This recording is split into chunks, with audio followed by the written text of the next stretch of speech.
Restylage oblige, les nouveautés esthétiques du Porsche Cayenne S apparaissent très subtiles. Optique avant modernisée, bouclier et capot retravaillés, feu arrière plus effilé ou encore deux doubles sorties d'échappement ronde lui sont spécifiques. Toujours aussi statutaire, le premier SUV Porsche en impose avec ses 4,88 m de long pour 1,94 m de large. À bord, on note la présence d'un nouveau volant inspiré de la 918, ainsi que de nombreux équipements high-tech, tels qu'un abaissement d'assiette pour réduire le seuil de chargement à 69 cm, ou encore d'une aide au stationnement périmétrique. La finition, elle, est toujours aussi soignée, avec une multitude de combinaisons de matériaux nobles à la carte. Quant à l'habitabilité, elle est toujours aussi vaste, à l'avant comme à l'arrière, même si son coffre n'a rien d'exceptionnel pour la catégorie, avec de 580 à 1690 litres de chargement. La philosophie du Cayenne n'évolue pas et vise donc à offrir un savant compromis entre sportivité et confort. Deux notions assurées par la boîte automatique à convertisseur. Vous l'aurez compris, il n'y a toujours pas de boîte PDK au programme, mais la prochaine génération de Cayenne pourrait bien bouleverser la donne. Si toutes les motorisations gagnent en puissance comme en efficience, le point d'orgue concerne la version S. Ce V6 suralimenté par deux turbocompresseurs est directement dérivé de celui du Macan Turbo, sauf qu'il rafle au passage 20 chevaux pour atteindre désormais 420 chevaux. Côté sensation, nous avons apprécié son caractère à la fois velouté, progressif, puissant et mélodieux dans les montées en régie. Bref, ce moteur lui va comme un gant.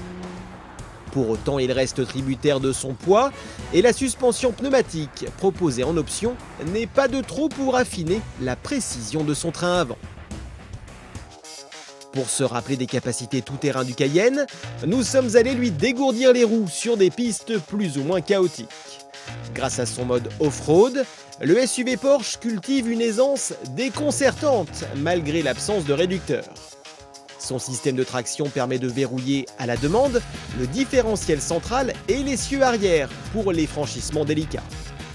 En cas de fort dénivelé, il suffit d'une pression sur la touche du contrôle de vitesse en descente pour qu'il conserve une vitesse de 3 à 11 km/h en fonction du relief et du désir du conducteur.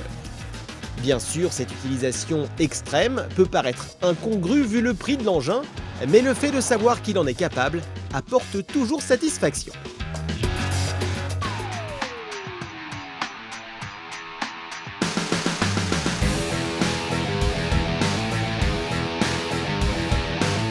Ce nouveau XC90 est très important dans plusieurs domaines. Le premier, c'est que c'est le renouveau de la marque. C'est un nouveau design, c'est un nouveau style. Voilà, ce sont des signaux et des messages qui sont envoyés pour la suite et la déclinaison des autres voitures. Ensuite, c'est l'un des premiers produits qui est 100% Volvo. Son moteur, sa plateforme, son design, sa production sont Volvo.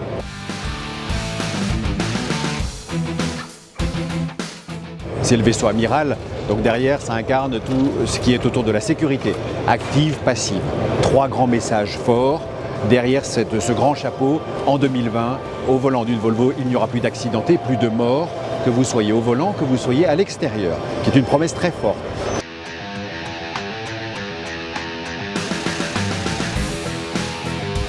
Nous sommes dans le segment premium.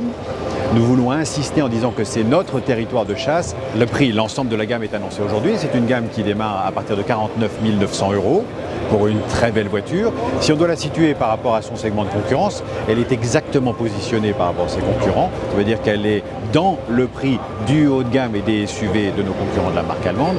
La chose qui est très importante, c'est qu'elle intègre beaucoup plus de technologie. Tout ce dont j'ai parlé en termes de sécurité active, passive, toute cette connectivité. Ça, c'est un élément très important. Vous avez quasiment une tablette, une interface qui vous permet d'être relié au reste du monde avec le téléchargement de vos applications de votre téléphone. Et ça, ce sont des technologies du futur déjà intégrées dans cette voiture. C'est du luxe non ostentatoire. Donc, nous sommes clairement dans le segment premium Nous voulons une voiture cossue, très bien équipée, qui ait une allure et un design qui rassure. Donc nous insistons sur ces valeurs. Au-delà de la sécurité, c'est la durabilité, la fiabilité, la bonne valeur de revente, qui sont les vraies valeurs du premium et très intégrées à Volvo. Dans ce monde de crise économique, entre guillemets, vraiment le luxe non ostentatoire est notre marque de fabrique et nous insistons dessus.